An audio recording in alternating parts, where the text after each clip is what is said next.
কেমন লেগেছে? ভালো লেগেছে এবং আমরা এইটা আসলে আমরা আরো অনেক আগে থেকেই চাইতাম এটাকে অনেকে বলছে এটা কপি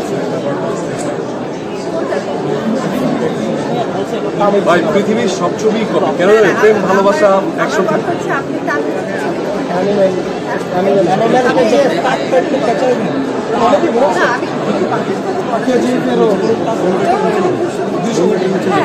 আপনি যদি ওই ছবির সাথে আমাদের ছবি 5-10 বছর আছে অনেক বড় বিষয় তো আমাদের জন্য।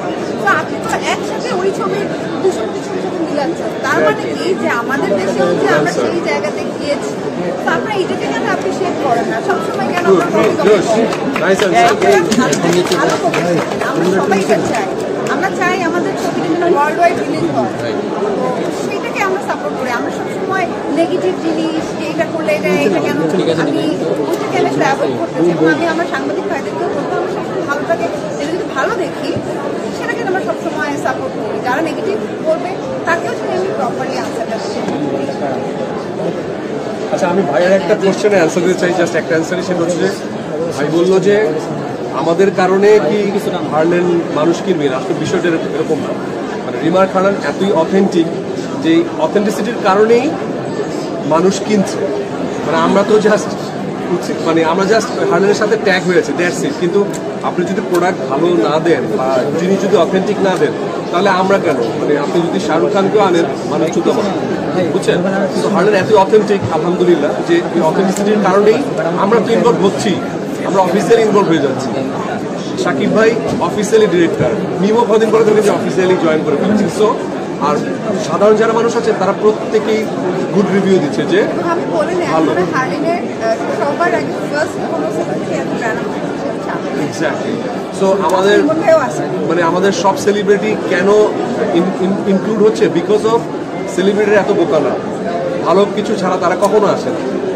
এই যে আজকে মিমকে দেখলেন, মোনালিসা আমেরিকাতে চলে এসছে, শাকিব ভাই তুফান ঝড় তো দেখেছে, সেই ঝড় থামিয়ে এইখানে ঝড় তুলবে পরশু দিন।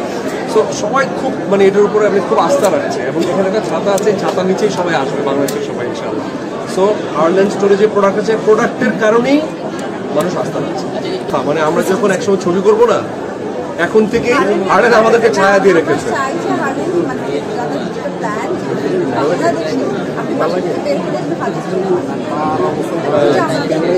এইটা না বেসিক্যালি হারল্যান্ড আমাদের অনারেবল চেয়ারম্যান স্যার যেটা প্ল্যান করছে যে মানুষকে মানে প্রত্যেকটা মানুষকে যেন পর্বের আওতায় আনা হয়। হারল্যান্ড সেটা প্রায় 150টার উপর অলরেডি হয়ে গেছে। ওইখানে মানুষ মেয়েরা কাজ করছে, তারা জীবিকা অর্জন করছে। আর প্রত্যেকটা সেক্টর আর্টিস্টরাও যেন মানে বসে না থাকে, তারা যেন এখানে এসে ওপেনিং বলেন বা বিভিন্নভাবে যেন ইনকাম সোর্সটা হয়। সো তারা প্রোডাক্টের ব্যবসার বাইরেও তারা সামাজিকভাবে দায়বদ্ধতার কথা ভাবছে। সেটাই হচ্ছে হারল্যান্ড স্টোর। সিনেমার সাথে যুক্ত হবে কিনা হারল্যান্ড? ডেফিনেটলি অনেক বড় বড় সিনেমার সাথে। আমি আসলে আমার নিজের কাজ করেছি সামলাতে পারি না,